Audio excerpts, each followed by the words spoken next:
El Señor ha resucitado, aleluya, verdaderamente ha resucitado, aleluya. Saludos hermanos y hermanas en Cristo Jesús. Estamos iniciando la sexta semana del tiempo pascual, tiempo de fiesta, pues seguimos celebrando el gran acontecimiento de la resurrección del Señor. La muerte ha sido vencida y resuenan las palabras de Primera de Corintios. ¿Dónde está, oh muerte, tu victoria?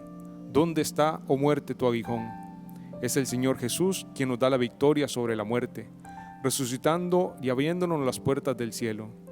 Como ya dije, el tiempo pascual es un tiempo de fiesta, pero también es un tiempo de acción, pues hemos sido rescatados, han pagado nuestra deuda, se ha pagado un precio muy alto por nosotros.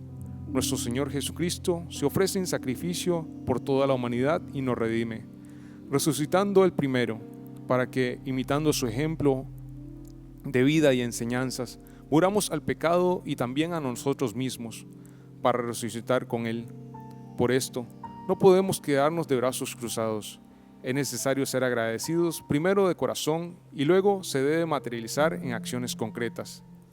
Hay que poner el sello de Dios en cada acción, poner el amor de Dios en todo lo que hacemos. Este es el mandamiento nuevo, que nos amemos los unos a los otros como Él nos ha amado. La liturgia nos ha ido llevando durante las semanas pasadas por distintas apariciones del Señor a sus discípulos y también por acontecimientos y hechos que vivieron los apóstoles en los inicios de las primeras comunidades cristianas.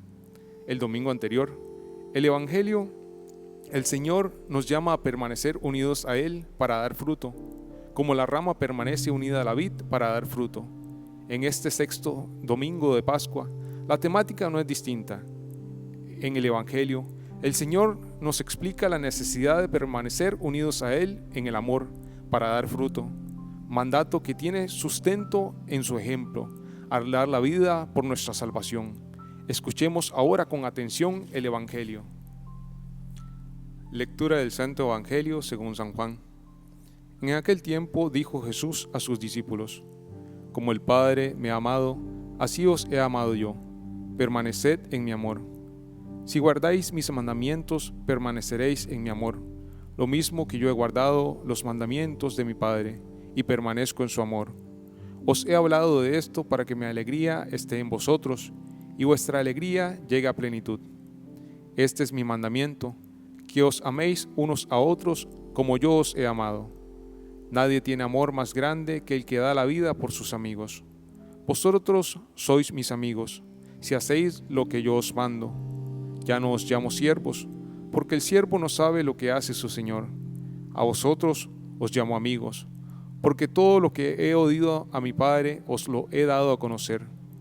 No sois vosotros los que me habéis elegido, soy yo quien os he elegido y os he destinado para que vayáis y deis fruto, y vuestro fruto dure, de modo que lo que pidáis al Padre en mi nombre os lo dé. Esto os mando, que os améis unos a otros. Palabra de Dios, te alabamos, Señor. El Señor nos hace un llamado a la santidad, la cual es nuestra primera vocación y nos muestra el camino para alcanzarla, permaneciendo unidos a Él, y como efecto de ello, daremos fruto para que Dios sea glorificado, y esto traerá a nuestra alma gran paz y una inmensa alegría. Jesús nos enseña con palabras, pero no solo se queda en palabras. Su autoridad tiene peso, porque predica lo que Él mismo pone en práctica. En primer lugar, Él es obediente a perfección a la voluntad del Padre, cumpliendo todo lo que el Padre le ha mandado. Algunos pensarán que las leyes son cargas pesadas que limitan la libertad, pero la ley, incluso la humana, establecida en las sociedades, es necesaria para la convivencia de las personas. Pongámonos a pensar cómo sería la vida sin leyes que regulen el diario vivir. Cosas tan básicas como conducir un vehículo se volvería un caos. De la misma forma, sucedería a la hora de ir a un supermercado, a una oficina y distintos sitios conglomerados. Se perdería el orden y la armonía, volviéndose prácticamente imposible realizar las actividades. Así también sucede en lo espiritual. Dios nos da mandamientos que son necesarios para nuestro bien, o sea, necesarios para crecer espiritualmente y para permanecer unidos a Él. Nuestra vida espiritual debe también tener un orden. debe estar dirigida por principios que nos ayuden a cumplir cada vez mejor la voluntad de Dios. De esta manera, los mandamientos no pierden valor, sino más bien tienen plenitud con Cristo Jesús, resumido en el mandamiento nuevo, que nos amemos los unos a los otros como Él nos ha amado. Por tanto, Él nos pide a nosotros que guardemos sus mandamientos, como Él ha sido obediente al Padre, guardando sus mandamientos. Y el primer mandamiento es la ley del amor. Es solo permaneciendo en el amor de Dios que guardamos sus mandamientos. No podemos decir que cumplimos los mandamientos si nuestras acciones atentan contra el hermano o la hermana que tenemos a nuestro lado, ya que esa persona que tenemos a nuestro lado es Cristo mismo. La caridad es el núcleo del Evangelio, es signo distintivo por el cual los discípulos de Jesús son reconocidos. Y es tan importante el precepto del amor al prójimo, que esta será la medida del juicio final, y así nos lo dice el Señor. En verdad os digo que cuanto hicisteis a uno de estos hermanos míos más pequeños, a mí me lo hicisteis. San Juan de la Cruz decía, haciendo referencia a este pasaje, en el atardecer de la vida seremos juzgados sobre el amor. Y debe entenderse bien que este atardecer de la vida es cuando seamos llamados a la vida eterna, y más claro aún, cuando nuestro cuerpo muera a este mundo y tengamos que presentarnos ante el Señor. Por tanto, si amamos al prójimo negándonos a nosotros mismos, nuestra alegría será grande en esta vida, pero sobre todo en la vida eterna. Esto lamentablemente no es entendido por el mundo, este mundo que se sumerge en el egoísmo, en el placer, en la exaltación del yo. Pero la verdadera alegría proviene de dar testimonio del Señor que ha resucitado, pero que también ha resucitado en nuestros corazones. De la misma manera le pasaba a los apóstoles, como se narra en los Hechos de los Apóstoles, cuando eran encarcelados y azotados, y luego de ser liberados salían muy contentos habiendo tenido que padecer por el Señor. Permanecer en Dios implica estar en gracia, ser amigos de Dios, canal que es necesario para que se santifique cada una de nuestras acciones por gracia de Dios. Así, por más difíciles que sean las situaciones en la vida, podremos salir adelante, porque la gracia nos debe llenar de una alegría sin fin, pese a la cruz y el sufrimiento que cada uno estemos experimentando. Por esto, nuevamente, para ser amigos de Dios, debemos estar en estado de gracia y cumplir los mandamientos, buscando seguir los pasos de nuestro Maestro, nuestro Señor Jesús. La exigencia a tope es dar la vida por los demás, como Él la dio por nosotros. A esto estamos llamados por el amor, a darnos a los demás. Esto lo entendieron muy bien y lo pusieron en práctica los santos, quienes renunciaron al mundo por completo para seguir a Cristo, dando todo su ser, sus bienes y su tiempo por la salvación de los demás. Esta unidad con el Señor es la que nos hará dar fruto abundante, pero definitivamente necesitamos del amor de Dios. Jesús nos invita a que pidamos en su nombre al Padre lo que necesitemos y el Padre nos lo concederá. Debemos tener claro que no estamos solos en nuestro caminar por esta vida. Contamos con los auxilios del cielo, la intercesión de la Virgen y de todos los santos. Lo dicho anteriormente es semejante a lo que nos dice la primera carta de Juan, capítulo 4, versículos del 10 al 13, que dice: En esto consiste el amor, no en que nosotros hayamos amado a Dios, sino en que Él nos amó y nos envió a su Hijo como propiciación por nuestros pecados. Queridos, si Dios nos amó de esta manera, también nosotros debemos amarnos unos a otros. A Dios nadie le ha visto nunca.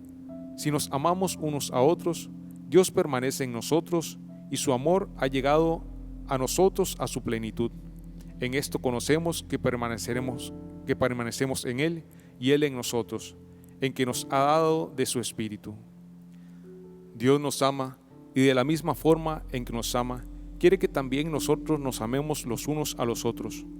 El Espíritu Santo que habita en nosotros es el que suscita el amor, pues este amor no surge como una iniciativa nuestra, sino que nace del amor de Dios que ha tenido primero por nosotros. Este amor de Dios también se hace presente en la liturgia de la Iglesia. En cada sacramento, Cristo Jesús está presente en medio de su pueblo para alimentarnos con su gracia. En relación con lo anterior, Les comparto una breve historia donde el protagonista es un pequeño monaguillo que nos recuerda la importancia del encuentro con Cristo en la Eucaristía y del cómo necesitamos de su amor, sentir su amor por nosotros, esperando que abra nuestro corazón. Cuenta la historia que un sacerdote recién ordenado fue enviado a un pequeño pueblo para ayudarle en sus labores pastorales a otro sacerdote que ya llevaba allí mucho tiempo. Este nuevo sacerdote se esmeraba por servir bien a la comunidad y buscaba la participación de sus feligreses en las labores de la parroquia. Un día, vino a su encuentro un matrimonio joven con su hijo pequeño. Sus padres solicitaron al nuevo sacerdote que lo aceptara como monaguillo. El sacerdote no pudo negarse a esta petición. El domingo siguiente, 15 minutos antes de la Eucaristía, puntualmente se presentó el niño a ayudar. El sacerdote, poco antes de iniciar la misa, se percató que el niño no sabía cómo ayudar, por lo que le dijo al niño que hiciera todo lo que él hiciera. Era un niño muy obediente, por lo que al iniciar la celebración y el sacerdote al besar el altar, también el pequeño hizo lo mismo. Luego de finalizada la misa, el sacerdote le explicó al niño qué era lo que tenía que hacer y qué no. Entre otras cosas, le dijo que al altar solamente él lo podía besar. Con ese gesto, el sacerdote se une a Cristo. Eso le explicó al niño. Al domingo siguiente, al iniciar la celebración, el sacerdote besó al altar y notó que el niño no lo besó, pero puso su mejilla sobre él. Al terminar la misa, se encargó el sacerdote de recordarle lo que le había indicado el domingo anterior, pero el niño le respondió: yo no lo besé, él me besó a mí. La moraleja de esta pequeña historia es la importancia de dejarse amar primero por Jesús y a mantenernos unidos y fiel a ese amor en todo momento, en los momentos de alegría, pero también en los momentos de lucha y de prueba. También nos recuerda que el verdadero protagonista es Él. La obra no es nuestra, nosotros solo somos instrumentos de su gracia. Debemos vivir nuestro propio encuentro diario con Jesús. Debemos dejarnos amar primero por Él. Estamos llamados a amarnos a nosotros mismos y también a los demás, y de una manera especial a los pobres, a los marginados, a los que no tienen voz. También estamos llamados a cuidar la creación que Dios nos ha confiado. Vivimos en una casa común que se llama tierra. Por tanto, lo que nos afecta a unos, tarde o temprano afectará a los demás. Este es el caso de la pandemia que estamos viviendo actualmente, la cual comenzó a finales del año pasado en una región determinada y se terminó extendiendo por todo el mundo. Miles se contagian diariamente en todo el mundo y millones han muerto a causa de esta desde que empezó. Unos países han sido más golpeados que otros, pero al final los más pobres son los que sufren más. Pues no solo es una crisis de salud, sino que también se ha convertido en una crisis económica, pues ha afectado los ingresos, en especial de los que buscan el sustento día a día. Aunque en medio de las desigualdades se ha creado una cierta conciencia de que no podemos pasar por alto la situación que viven los hermanos más vulnerables. La pandemia es una batalla de todos, y en especial los países con más recursos están en el deber de ayudar a los que la crisis golpea con mayor fuerza. Debo decir, sin embargo, que la peor pandemia empezó mucho tiempo atrás y ha ido expandiéndose de la misma manera por todo el mundo, destruyendo vidas, destruyendo hogares, destruyendo sociedades. Esta pandemia es aún más grave que la pandemia del coronavirus. Es la pandemia de la indiferencia, el egoísmo, del darle la espalda a Dios, olvidando nuestros compromisos bautismales. Es la pandemia del pecado que mata el alma. Al igual que se combate una enfermedad por el peligro de la muerte del cuerpo, con más intensidad debemos luchar a diestra y siniestra contra el pecado, que lleva a la condenación, a la muerte del alma. Pero debemos tener presente que ante esta batalla no estamos solos. El Señor conoce nuestra debilidad y por tanto, además de pagar nuestra deuda con su muerte en cruz, también nos deja los sacramentos para poder permanecer unidos a Él, los cuales nos fortalecen en distintas etapas de la vida. El Señor quiere que vivamos una vida sacramental activa para que, fortalecidos con el alimento espiritual, en especial en la Eucaristía, donde somos alimentados con su cuerpo y con su sangre, podamos librar las batallas contra los enemigos de nuestra alma. Y no está de más recordar que para acercarnos al alimento espiritual, a la Eucaristía, debemos tener limpia la conciencia de pecado grave.